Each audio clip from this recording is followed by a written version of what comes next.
Coming up on New Day at Arirang, a record number of COVID-19 cases in the Seoul area over the past 24 hours. The capital now accounting for 70% of all new infections in South Korea. New restrictions come in for 2 weeks from Saturday. The US Senate passes legislation that bans imports of numerous products made in China's Xinjiang province. The plan is to stop firms buying goods produced through forced labor by persecuted Muslim minorities. Plus, the leaders of South Korea and Uzbekistan to hold a summit in Seoul in the coming hours. The agenda expected to include topics like trade, supply chains, and healthcare. Hello and welcome to this Friday edition of New Day at Arirang. It's 8 a.m. on December 17th here in Seoul, South Korea. Thank you for joining us. I'm Young. And I'm Mark Brimmer. Over the course of the next 60 minutes or so, we'll take a look at the biggest news stories of the day and get expert insights on the issues facing South Korea and the rest of the world. Our starting point is where it's been for most of the past several months. The COVID-19 situation here in South Korea, and the situation is getting worse by the day, it seems. The daily caseload continues to rise. Health authorities slamming the brakes on previous plans for a gradual return to normal. That's no longer going to be the case because we're going to have new, stricter distancing and antivirus measures. They will start taking effect from Saturday. For more on this and other COVID-19 related news, joining us live in studio is our Cheon-jong. Welcome. Morning. Good morning. So tell us what we are expecting in terms of new COVID infections for this Friday. Yes, so the Friday's expected caseload will be slightly down compared to the previous day, hovering around 7,000 mark right now. Then up to 9 p.m. yesterday, a total of 5,901 new infections reported. This is 663 less than the same period from the previous day. More than 71% of those reported in the greater Seoul area. However, the concerning part is that the number of daily infections in Seoul continues to hit record highs. Up to 9 p.m. on Thursday, 2,504 were from Seoul alone, which is the highest figure reported so far for the same period of the time. Now, we have to see if numbers will get higher in the next couple hours or so, though. And well, Won-jong, authorities are going to place stricter restrictions now to keep the numbers down, so it looks like we have more to get used to. Can you tell us more about this announcement that was made yesterday? Of course, yes. After 45 days, a month and a half or so of exit strategy, the government announced a new social restrictions. Now let's take a rundown of the new measures here. Now, under the new rules, which kick in on Saturday, a maximum of 4 people can meet nationwide, no matter where they meet, and all of them have to be fully vaccinated. Now, the unvaccinated are not allowed to meet in groups, so eating alone or food delivery is their only options. Now, there's also lower cap on events like weddings and funerals where up to 49 people are allowed regardless of their vaccination status. However, 299 people can attend if they're all fully vaccinated. Now, for the businesses such as restaurants, cafes, singing rooms, saunas, and gyms, they can stay open until 9 p.m. while movie theaters, concert halls, and PC rooms can operate until 10 p.m. Now, no limits have been imposed on private academies. Also, vaccine passes will be required for visitors at all conferences and exhibitions.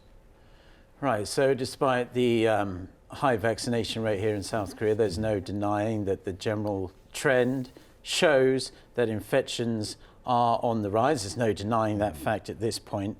Are there any other measures in the works or about to come in that you haven't told us about yet? Well, yes, there are other measures as well. I mean, South Korea top health official Jung Eun-kyung held a briefing Thursday afternoon, stressing that the getting vaccinated as soon as possible. Now, it's because more than 30% of the daily infections are reported from people aged above 60. The authorities said that most of the severely ill cases and deaths are also coming from the same age bracket. Now, people aged over 60 make up around 80% of severely ill cases, now 95% of deaths. Now, that's why authorities have also urged the public to get additional shots to boost waning immunity. Now, the booster shots are more than 70% effective fighting against the Omicron variant. According to recent data released by the UK government, Pfizer's additional shots after getting 2 doses from AstraZeneca and Pfizer showed 90% efficacy against the Delta variant and 70 to 75% efficacy against Omicron. Now, regarding the potential side effect from booster shots, the expert gave reassurance about the safety of the booster shot. Now, take a listen to what the expert had to say. Comparing side effects when getting first, second and third shots, the occurrence was similar or even slightly lower. You don't need to think that there is a higher risk of side effects after getting the third shot. Now, the authorities added that getting booster shots are a necessary part of the vaccination. We'll focus on administering jabs to elderly in December. Well, Won-jung, before you go, a lot of us are curious about the Omicron variant and how it's spreading across the world. Could you give us some updates on that? Of course. Let's start with the French government here. Response to the spread of Omicron. The authorities in France on the Thursday imposed travel restrictions on the UK, banning the non-essential travel to and from the Britain starting this weekend. Only French citizens and travelers from EU countries are allowed to enter the country. Now, this came as a UK government saw record high daily infections of more than 80,000. And more than 51% of the total caseload in London is reported to be Omicron variant.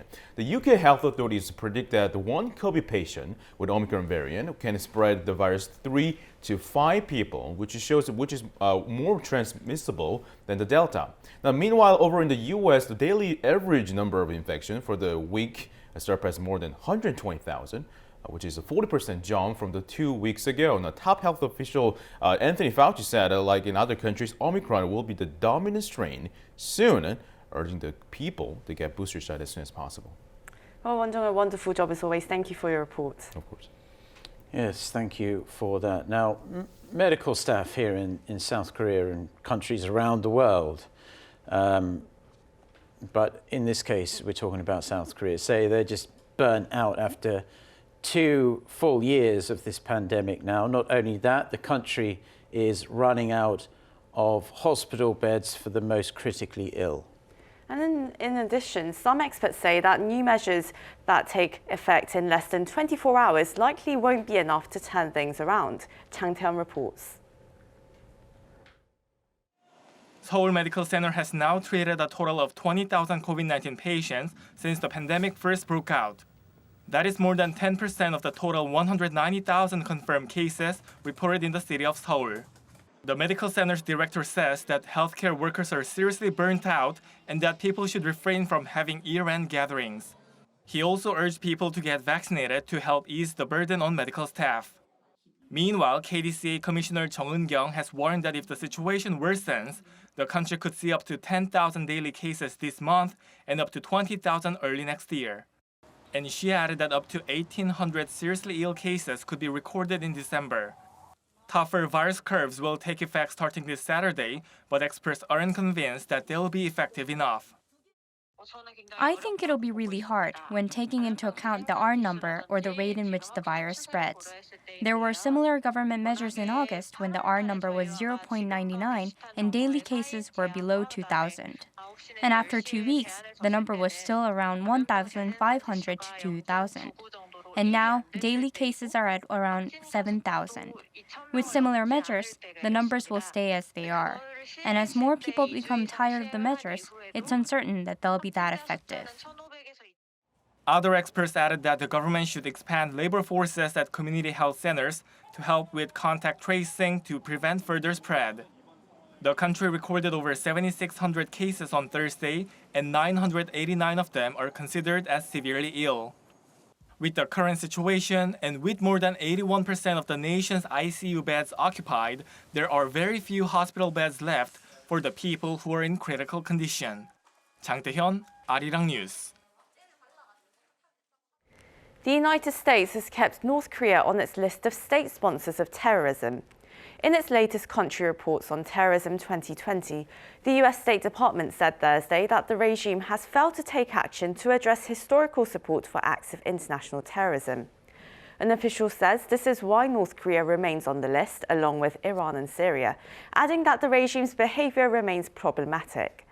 The North was redesignated as a state sponsor of terrorism in 2017 after it was removed from the list in 2008, following the initial designation back in 1988.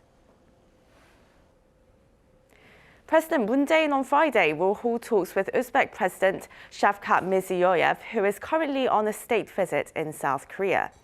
According to a Blue House official, the two leaders will discuss ways to bolster cooperation on topics from supply chain and trade to healthcare.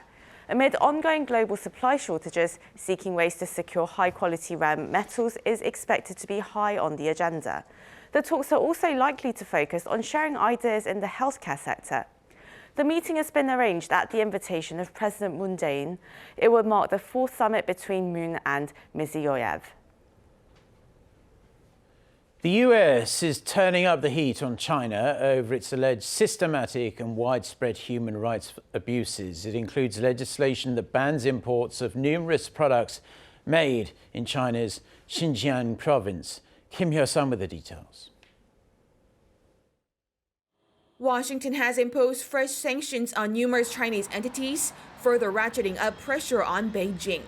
The U.S. Commerce Department explained in a statement Thursday that it's adding another dozen Chinese research institutes that use biotechnology processes to support China's military and users. It added technology that could be used to save lives is instead used by Beijing to pursue control over its people and repress ethnic and religious minority groups. The Biden administration has also imposed sanctions on Chinese painkiller manufacturers, stressing it would step up action to tackle the addiction epidemic that kills hundreds of Americans every day. The Treasury Department said the sanctions target 4 Chinese chemical companies and an individual. Moreover, the U.S. Senate has given final congressional approval to a bill that bans imports from China's Xinjiang region unless businesses can prove they were produced without forced labor.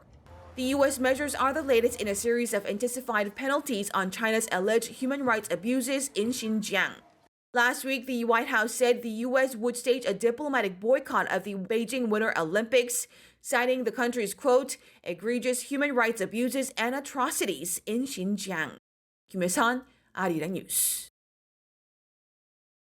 The European Central Bank will end its massive pandemic emergency purchase program early next year. The ECB said Thursday that the scheme will end in March 2022. It added the economic recovery and its medium-term inflation target also allows a step-by-step reduction in the pace of its overall asset purchases over the coming quarter. But to cushion the possible blow, it said the asset purchase program will be ramped up through the end of the pandemic-linked stimulus. The bank also left its key interest rate at 0%. However, the ECB is keeping the door open to restart emergency support, saying the emergence of the Omicron variant means it has to be flexible. Now it's time for On Point, where we speak to experts to delve deeper into the biggest news stories in the spotlight right now. The year is winding down, and we're set to enter the coldest time of the year in South Korea. Due to winds that blow in from Siberia, daytime highs can sometimes struggle to reach even minus 10 degrees Celsius.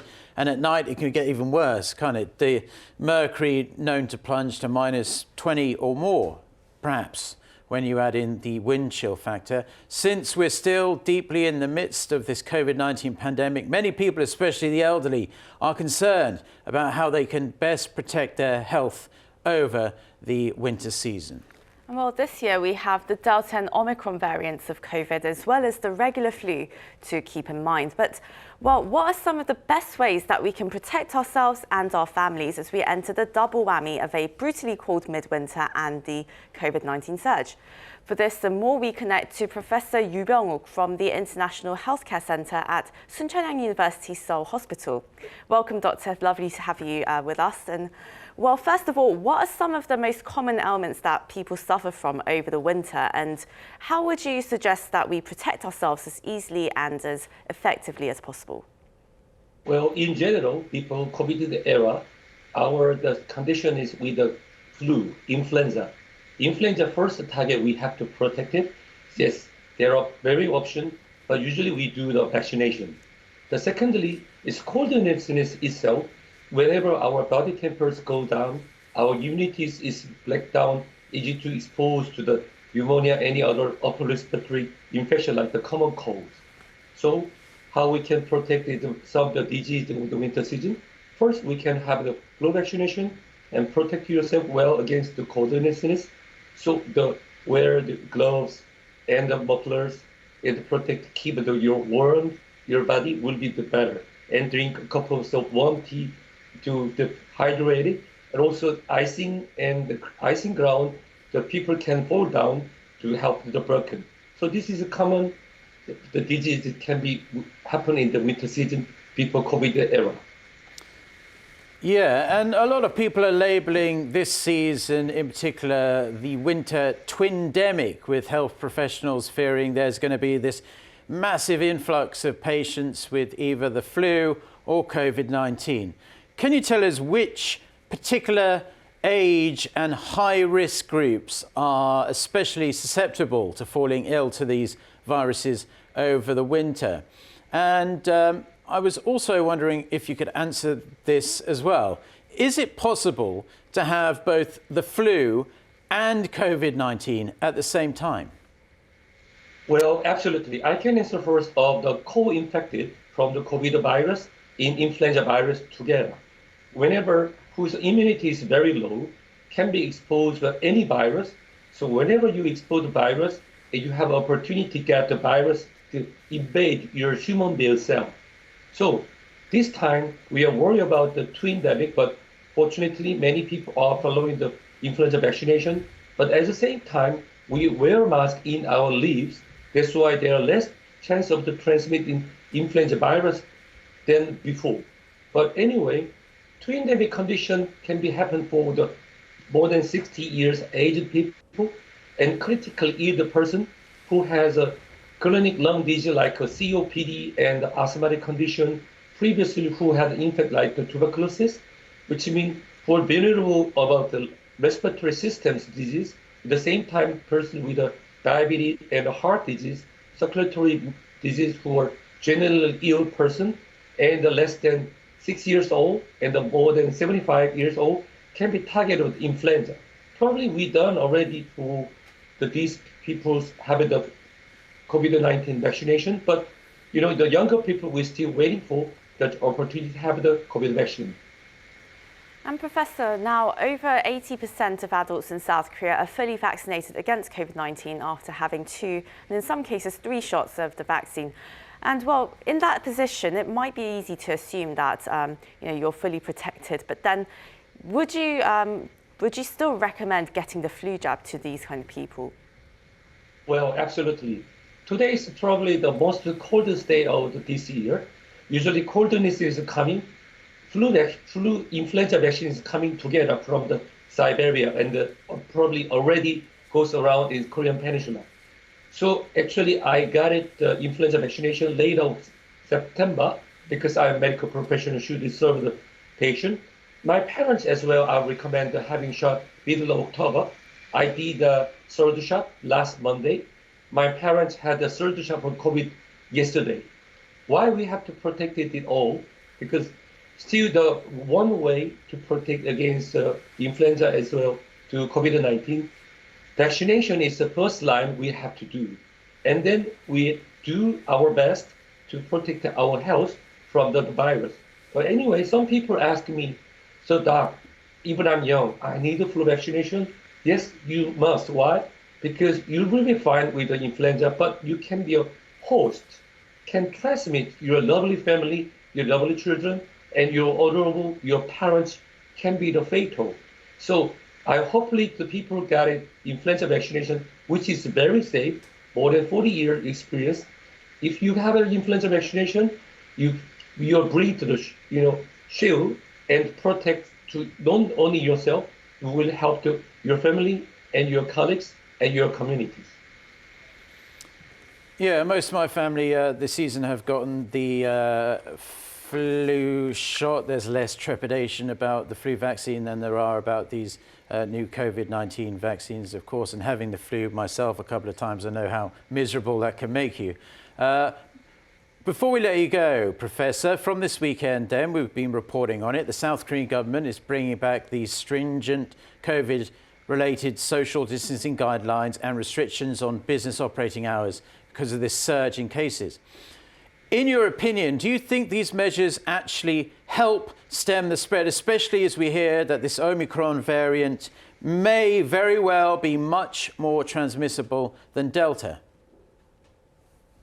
Well, first of all, I'm really feel sorry about the small, medium-sized enterprise owner and so who are running in the small-sized restaurant and the cafe.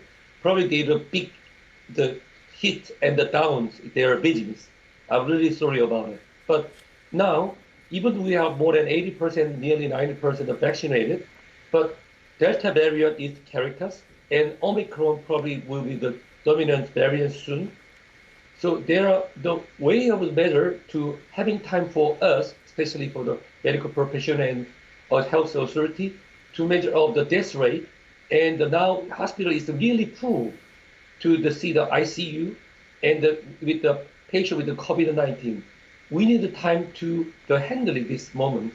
So I believe this the tight, strict measure. Yes, for the many people are suffering with this, but we live together with this, with the COVID-19, because now winter season just begun, and probably the COVID-19 cases probably more than now.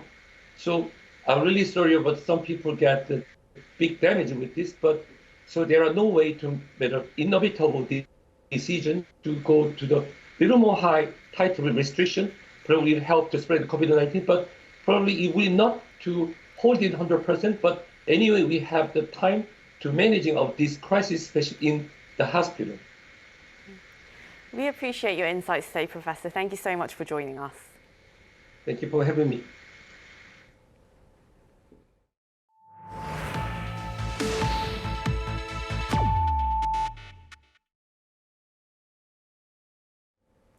A senior Biden administration official is in Seoul for talks on bilateral economic cooperation. The American official emphasized Washington's desire to build a reliable network, apparently against China's dominance. Lee Jung-jae reports. Visiting Seoul for a series of talks on economic cooperation, U.S. Undersecretary for Economic Growth, Energy and the Environment, Jose Fernandez, emphasized the need to build a reliable network, adding that the U.S. is working with South Korea on 5G network cooperation. After a joint public-private economic forum on Thursday, the American official said the South Korean companies will be given more opportunities to work with the U.S. regarding 5G technology. It's widely seen as the U.S. expanding network cooperation with its allies against China. In 2019, the U.S. put Chinese tech giant Huawei on its blacklist, citing security problems. At the forum, also discussed were bolstering bilateral cooperation on gender equality and the so-called STEM, meaning science, technology, engineering, and mathematics. While in Seoul, Fernandez on Thursday met with officials from the finance and trade ministries for talks on infrastructure and supply chain cooperation. Supply chain resilience, carbon neutrality, as well as the U.S. Indo-Pacific Economic Framework were discussed with Vice Trade Minister Park Jin-gyu. Park urged a renegotiation of the U.S. Section 232 tariff rules on steel. Fernandez will hold senior economic dialogue with Seoul's second Vice Foreign Minister Choi Jong-moon on Friday. As a follow-up to the Moon-Biden summit in May, they will discuss cooperation on building supply chain resilience, science and technology, combating COVID-19 and the climate crisis. Yoon Jung-min, Arirang News. South Korea's GDP per capita in nominal terms will surpass Japan's by 2027, thanks in part to Korea's speed in taking public services into the digital era. A report by the Japan Center for Economic Research projects South Korea's nominal GDP per capita will grow by 6% a year until 2025, outpacing growth in Japan of just 2%. The think tank attributes this to Japan's slower progress implementing e-government, which is reducing its gains in labor productivity. It contrasts that with the already ubiquitous e-government here in Korea. As of last year, according to the IMF, Japan's nominal GDP per capita was more than 25% higher than South Korea's. Starting next year, Urea water, the chemical solution used to power diesel vehicles, will be available for purchase in South Korea online and without any limits at all. The South Korean government announced the changes Thursday after supplies stabilized. The problem was solved through imports as well as domestic production. Last month, the government only allowed gas stations to sell urea and limited the maximum purchase amount to 10 litres for passenger vehicles and 30 litres for trucks.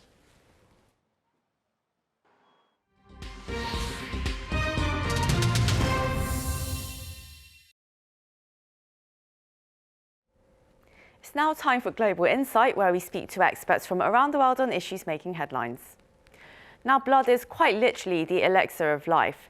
Every 2 seconds of every day, somebody needs blood, and because it can't be manufactured outside the body and has a limited shelf life, the supply really relies on steady donations. However, throughout the 21 months or so of the COVID-19 pandemic, maintaining blood supplies has been even more challenging than usual. Blood drives have been cancelled amid social distancing, and when communities reopened, fewer people were willing to give blood. The American Red Cross says that donations dropped in the US by 10% from August to September 2021, and that blood supplies are now at a dangerous low. Today, we discuss the blood shortage that's been occurring all around the world and what consequences we will face if the situation is left unmitigated. For this, we're joined by Claudia Kohn, Professor of Laboratory Medicine and Pathology and Director of the Blood Bank Laboratory at the University of Minnesota. Very warm welcome to you, Professor. Thank you for joining us today. Thank you for having me. Well, Professor, first of all, as much as we call blood the elixir of life, how are the different components used to save lives? Blood donations are used quite often for people with cancer, for people who are victims of trauma, whether a motor vehicle accident or some violence, and people who receive solid organ transplants, a kidney transplant, a liver transplant. Those are the major people who need blood. And I'd say that cancer patients are the #1 users. And well, throughout COVID-19, we've seen the cancellation of blood donation drives, campaigns, and people in general, they've been less willing to go out and give blood. And well, in mid-August of this year, in South Korea here as well, in this country, the Korean Red Cross reported that blood supplies were down to 3.2 days of worth compared to the 6.5 days of worth in the same time last year. So how should we interpret these numbers? How long can blood be stored, and really what do these numbers really mean? That's an excellent question. Blood has a limited shelf life. And when I talk about blood, there are red blood cells and platelets and plasma. Those are the 3 different major types of blood that is transfused. Platelets can only stay on the shelf for 5 to 7 days. So we constantly need new platelet donors to come in and give of their blood. Red blood cells can be stored longer, a month, a little over a month. However, if you get down to only 3 days supply, if something major happens where someone needs a lot of blood rapidly, it can deplete a supply for a region, and that can become quite serious. And well, how has the COVID-19 crisis really affected sort of the eligibility for donors and regulations for blood banks? In general, it hasn't changed eligibility for donors very much. We, worldwide, we want a donor who is healthy. And although every country is going to have slightly different rules, that is the central theme. And so if someone has COVID, then they can't donate. In the United States, we ask that you wait 2 weeks until after your symptoms have resolved, and then you can donate again. So that has reduced the number of donors somewhat, but I'd say that social distancing has affected the rates of donation much more than simply the fact that people who have COVID cannot donate. And how have blood banks in the US been affected by all of this? It's quite serious in the US. In some regions of the US, we are down to 1 day supply of blood on the shelf. You mentioned you have 6.5 down to 3. Here in the United States, most people are comfortable with 5 to 7 days worth of blood on the shelves.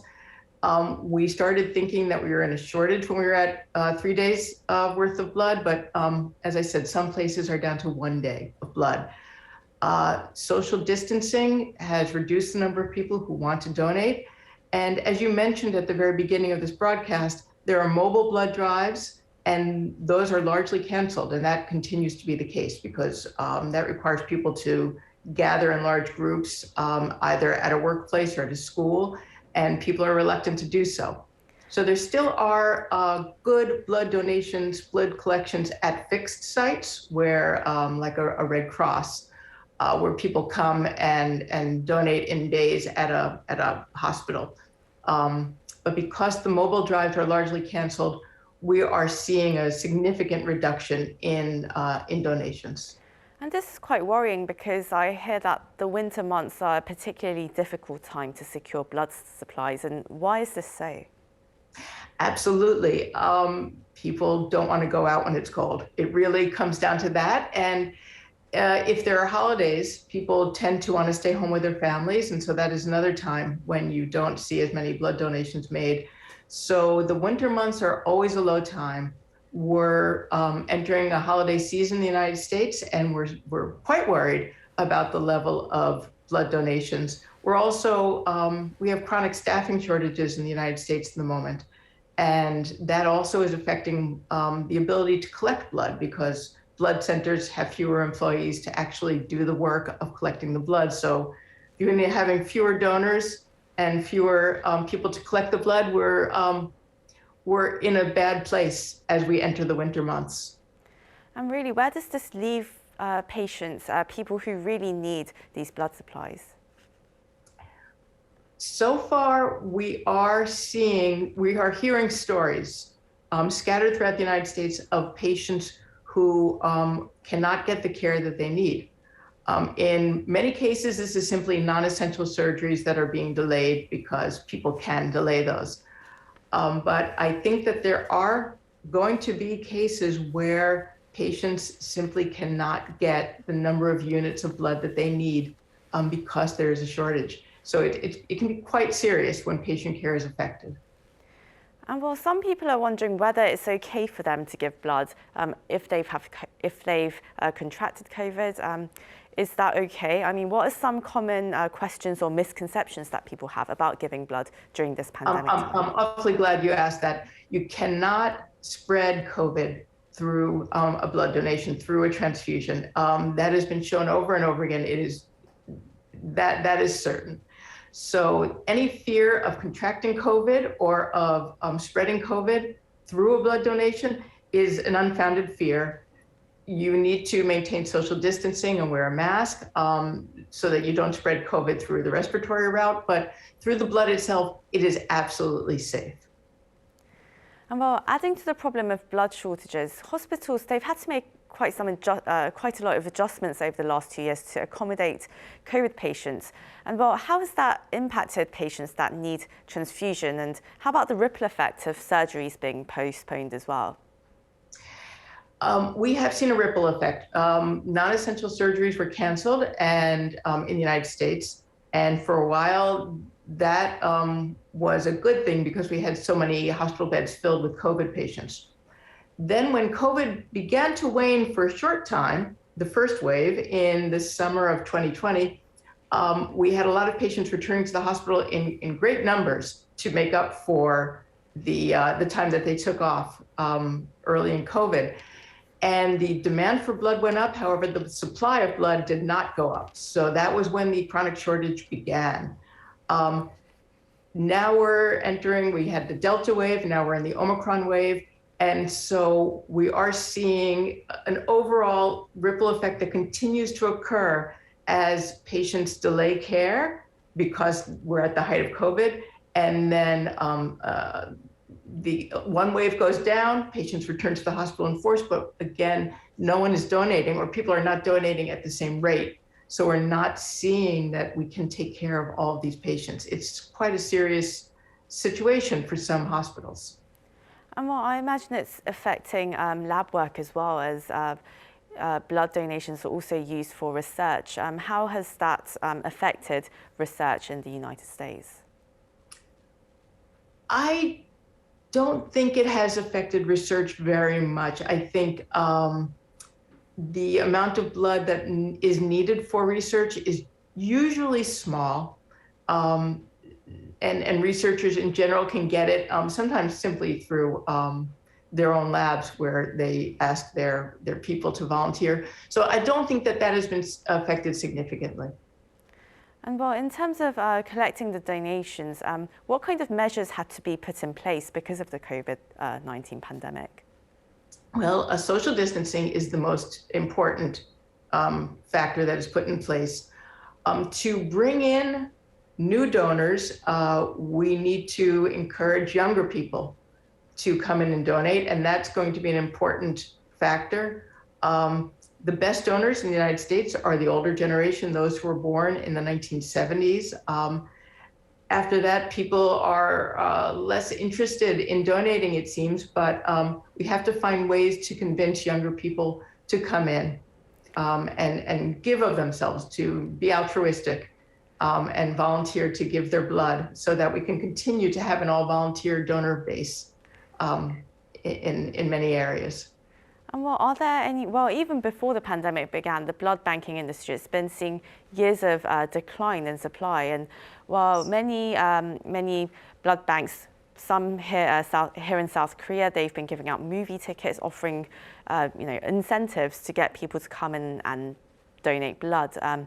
Do you think these incentives would work? And also, is it what kind of concerns does this also raise at the same time? This is a great concern. As I was just saying, younger people are not donating in the United States. I don't know what is happening in South Korea, but we need to figure out how to reach young people. I believe that everyone has an altruistic core where they want to help society, and it's just a matter of tapping that, figuring out what will motivate a younger person to come in and give of themselves. Perhaps their employers need to give them a half day off. Perhaps the government needs to give them a tax credit so that they will donate.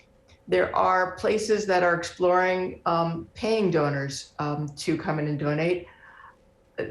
That practice was more common before the AIDS epidemic, and the idea of paying a donor was discouraged during AIDS because it was feared that we would be bringing in tainted blood.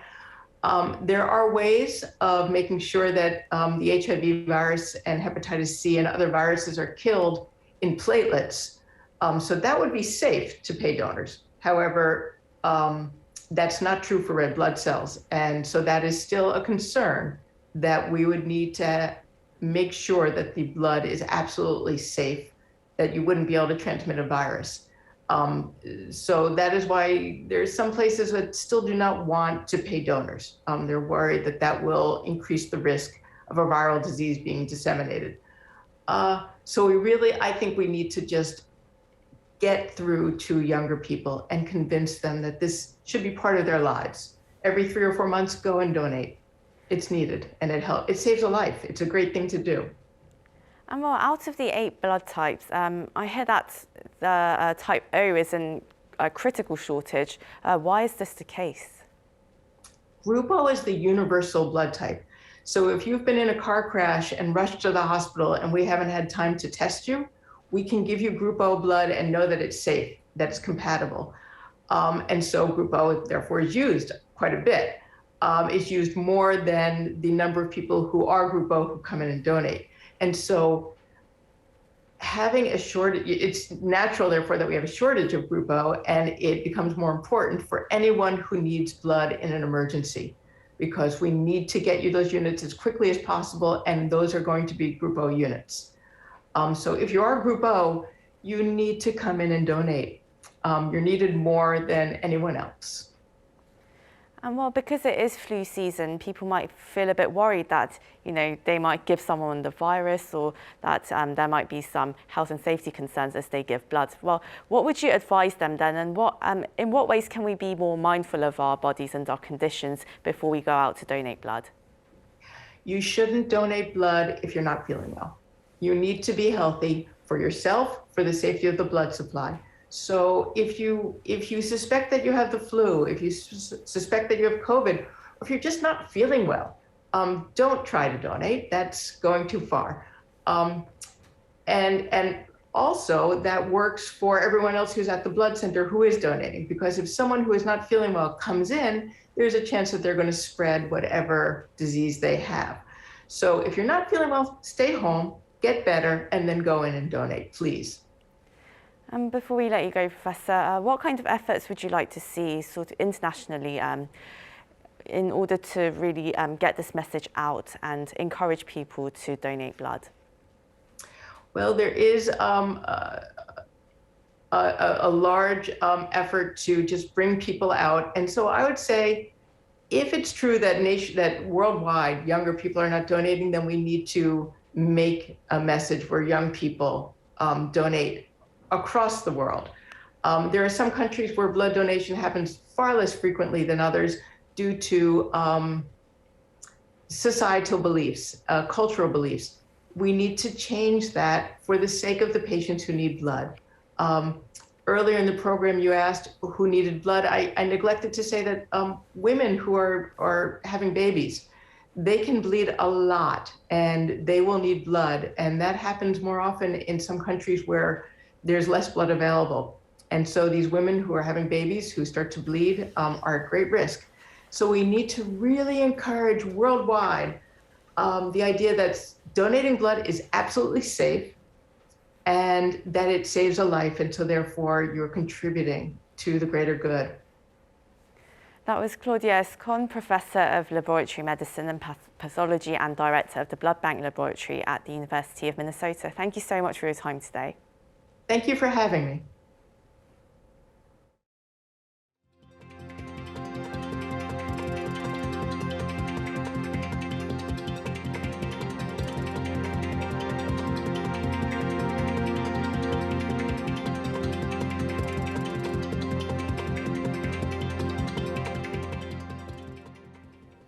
The New York Times has named Squid Game star South Korean actor Lee Jung-jae as this year's breakout TV star. The newspaper describes the 49-year-old as an actor who pulled off complex performances in the dystopian thriller that became a global smash hit.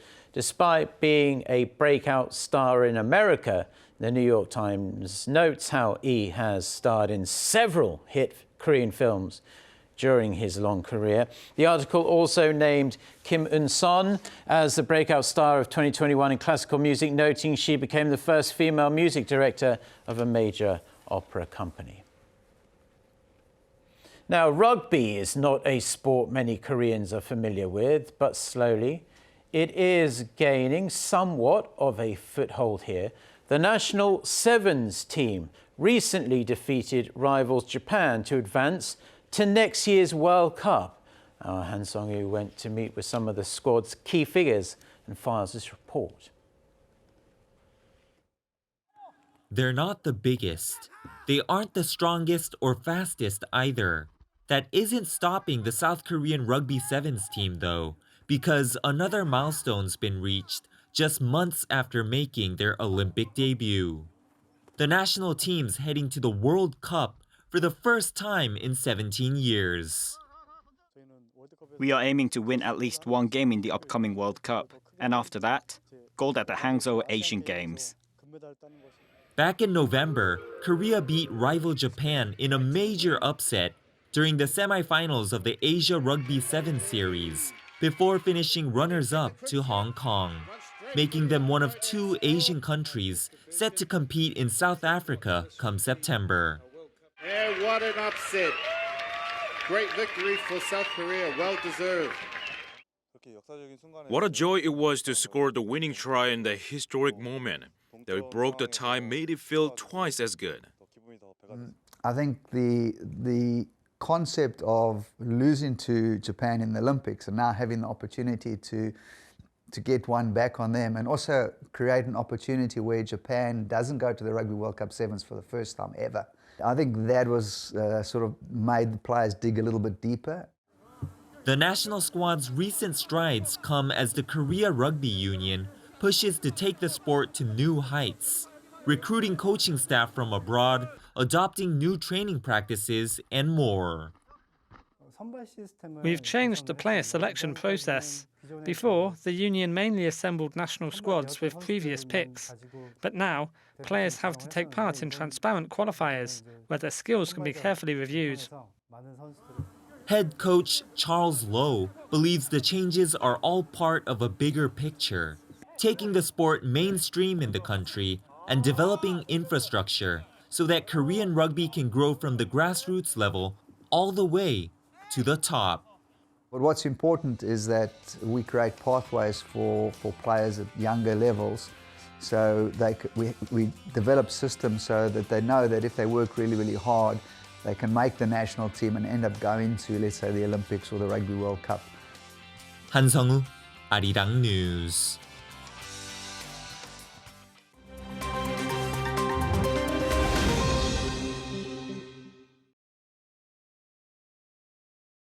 Let's take a look at what's going on in the world now. According to Reporters Without Borders on Thursday, a record 488 journalists around the world are currently imprisoned, the highest figure since the organization began counting more than 25 years ago. The latest figure has increased by some 20% over the past year, due largely to crackdowns on the media in Myanmar, Belarus, and Hong Kong.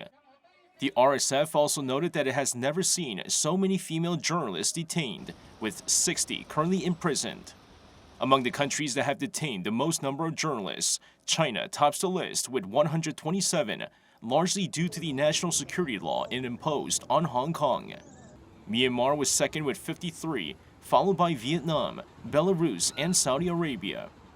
Despite the record number of journalists imprisoned, the number of journalists killed was the lowest since it began issuing annual tallies, with 46.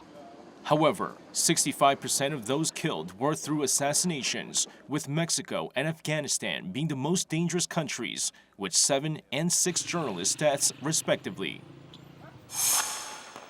According to the Yemeni Ministry of Health on Tuesday, 5 people were killed and 124 others wounded during celebrations following the national Yemen junior team's victory in the West Asian Football Championships.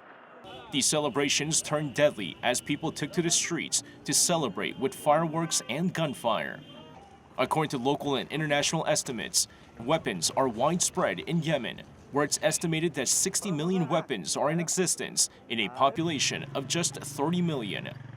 These celebrations came as the under-15 national team won the West Asian Football Championship for the first time in its history after beating Saudi Arabia on Monday.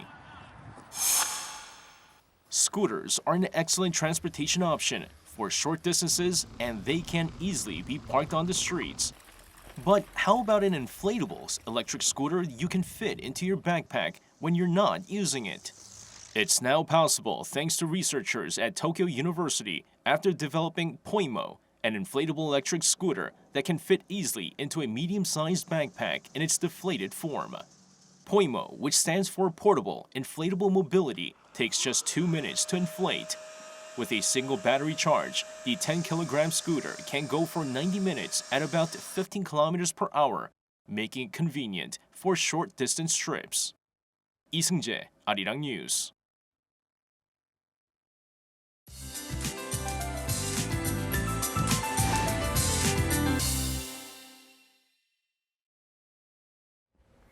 Good morning. Well, a piercing cold snap is here with winter weather advisories.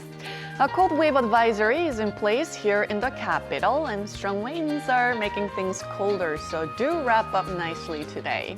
Meanwhile, Gwangju and parts of Jeollado provinces are under a preliminary heavy snow advisory. Wet clouds have already formed in the west and will start to dump heavy snowfall, mostly in Jeollado provinces from the afternoon. And we're talking about up to 15 centimeters of heavy snowfall in the Jeollado provinces today. In Chungcheongdo and Jeju could see up to 8 centimeters of snow or rainfall, so please drive and walk with extra care. Morning lows are 3 to 5 degrees lower than the same time yesterday, while upper regions will not be seeing snowfall, but it's going to be very cold all day. Highs in Seoul will only go up to -4 degrees, so yeah, it's going to be colder than this morning. low single digits for certain provinces this afternoon, and the cold snap will stay through Sunday morning with heavy snow in the forecast in central areas over the weekend. With that, here's a look at the weather conditions around the world.